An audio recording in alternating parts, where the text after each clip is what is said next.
Salut à tous les amis. Bon, on reprend un petit peu les stories du garage. Ça fait longtemps que j'en ai pas fait. Bon, ça n'a pas trop bougé bien évidemment hein, depuis que je suis parti en vacances. Ma petite M8 elle est rentrée au bercail. On a rentré une belle Golf 8R.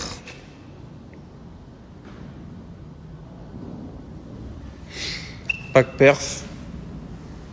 Ma Mégane RS toujours dispo. Ça s'est vendu. J'ai vendu ma petite Clio 3 RS. Je vous l'avais dit, hein, ça fait longtemps que... Enfin, je m'en suis jamais servi en fait de cette voiture. Et elle remplacera ma Trophy R qui arrivera d'ici un mois et demi. Voilà. Je voulais vous montrer les arrivées du jour. Petite M3 E92.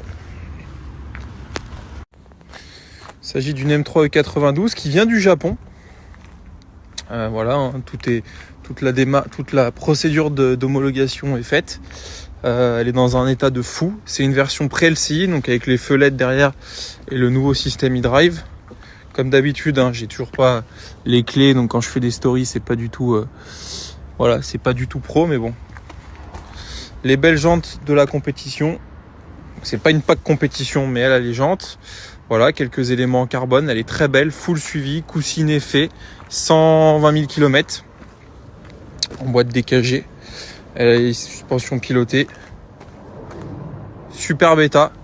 Et ça va s'afficher à 41 990 les amis. Nouvelle entrée. Je vous avais jamais parlé de ce petit XE2 35i.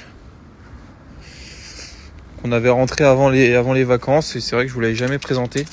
Très joli, 49 000 km, full.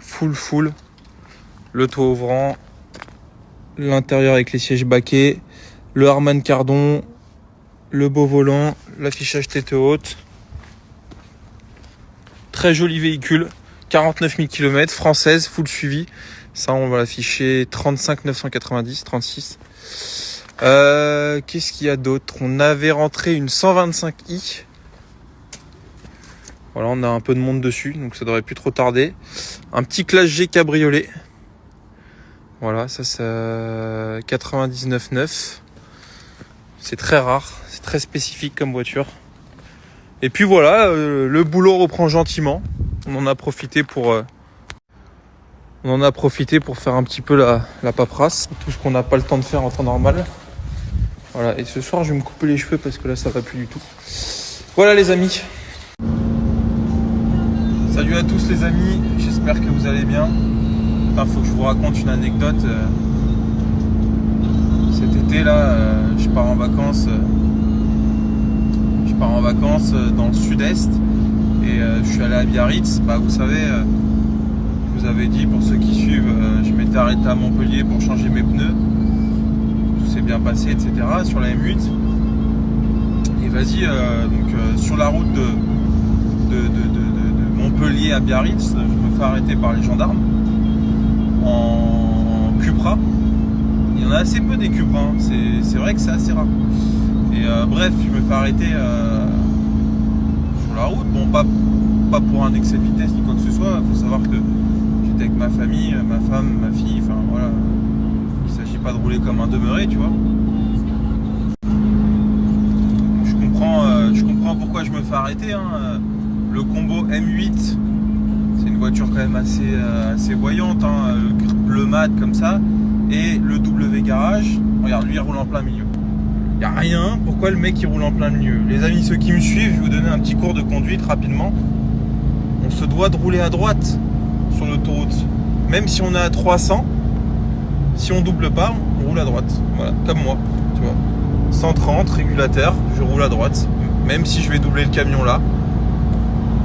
Bref, petit cours rapide. Je me fais arrêter, donc le mec les gendarmes se mettent devant moi, suivez-moi. Donc on sort à l'aire la plus proche. Bonjour monsieur, et on était le 15 août, férié. Bonjour monsieur, voilà, votre garage est-il ouvert le 15 août? Et moi je comprends tout de suite où il va en venir, tu vois, il veut essayer il veut essayer de me faire dire qu'en gros j'ai pas le droit de rouler en W garage, jour férié, jour normalement où on est censé pas travailler. Enfin pour le français moyen en tout cas, moi je travaille tout, hein, le samedi, même le dimanche parfois, il n'y a pas de jour d'ouverture pour moi, mais bon peu importe. Le gars me dit ça, j'ai écouté, déjà peu importe en fait, et puis je lui ai dit tout de suite, j'ai dit, si vous voulez en venir sur le fait que j'ai pas le droit de rouler en W garage, excusez-moi, hein, mais j'ai le droit en fait. Il me dit ah d'accord, il me dit mais vous travaillez là? Et je lui dis bah oui, j'emmène mon véhicule à Biarritz pour le faire voir à un client. Il me dit d'accord, il me dit. Puis il voit qu'il vient de tomber sur un mec un peu chiant, c'est un mec un peu je vais pas me laisser faire, tu vois, parce que je me laisse pas faire dans la vie, tu vois. Et attention, hein, c'est pas du tout par rébellion, parce que j'ai rien contre les gendarmes, au contraire, parfois je tombe sur des gendarmes super cool, ça se passe trop bien. Et même quand je fais des erreurs, hein, toi, une fois je me suis fait choper à 30 km/h au-dessus, le gars était super sympa, on a commencé à parler bagnole, j'ai pas de souci avec ça quand tu fais le con, machin. Mais par contre, ce que j'aime pas, c'est quand on essaye tout de suite de sortir les muscles. Et tu sais, je fais souvent ce parallèle, hein. J'ai rien contre vous s'il y en a qui me suivent, les videurs de boîte de nuit, mais tu sais, quand on donne un peu de pouvoir aux gens, parfois il y a un excès de zèle, tu vois. Ça se dit pas un excès de zèle, mais il y a un excès de confiance qui vise à montrer que on est supérieur, alors que personne n'est supérieur à personne, tu vois. On est tous des humains, et certains ont de l'autorité, d'autres un peu moins, mais ça veut pas dire que, tu vois. Bon bref, je vais vous épargner les débats philosophiques, je vais continuer dans mon anecdote. Donc le gendarme, qui a mon âge, hein, un petit peu, je lui ai dit écoutez, voilà, je vais montrer mon véhicule à un client à Biarritz, vous savez, ce genre de véhicule c'est compliqué, etc. Et il me dit ouais, il me dit mais donc vous savez qu'avec le double garage, vous n'avez pas le droit de rouler avec votre famille, etc. Il me dit là c'est votre femme, votre enfant, je dis oui, tout à fait. Et je dis écoutez monsieur, encore une fois, hein, si j'ai le droit de rouler avec ma famille dans ma voiture en W garage, un jour férié, il me dit mais je connais la loi. Je dis peut-être, mais a priori je la connais mieux que vous là en l'occurrence. Je veux absolument pas vous manquer de respect, monsieur le gendarme, mais si vous voulez on sort un texte de loi et tu sais le gars il voulait rien savoir, donc je sors le texte de loi sur le W garage où on a le droit dans des cas d'exception de rouler avec sa famille, avec un W garage, etc. Donc là le gars ça se voit qu'il le prend mal, donc il commence à me dire ouais papier du véhicule, permis, tu sais on sent. Et là on sent que le contrôle il allait devenir chiant parce que t'as des gens qui veulent pas avoir tort.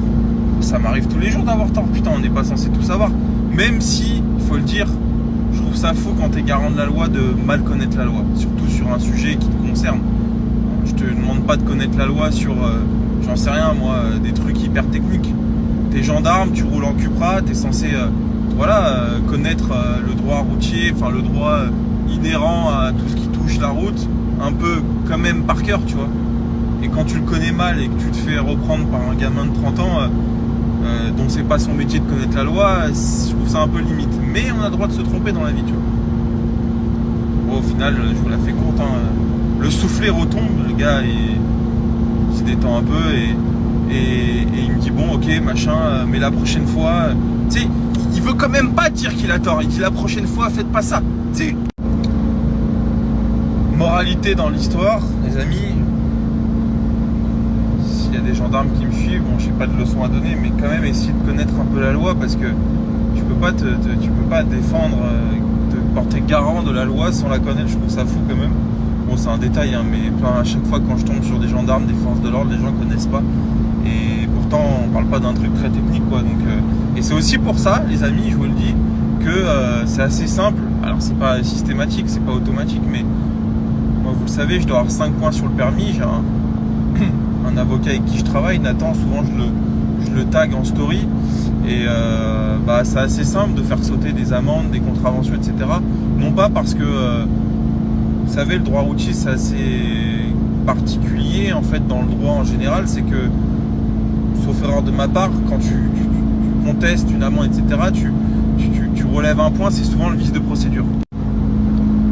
L'avocat spécialisé en droit routier, on va dire son job, c'est pas trop de défendre son prévenu, enfin son client, pardon, c'est surtout de soulever un vice de procédure dans voilà, dans la procédure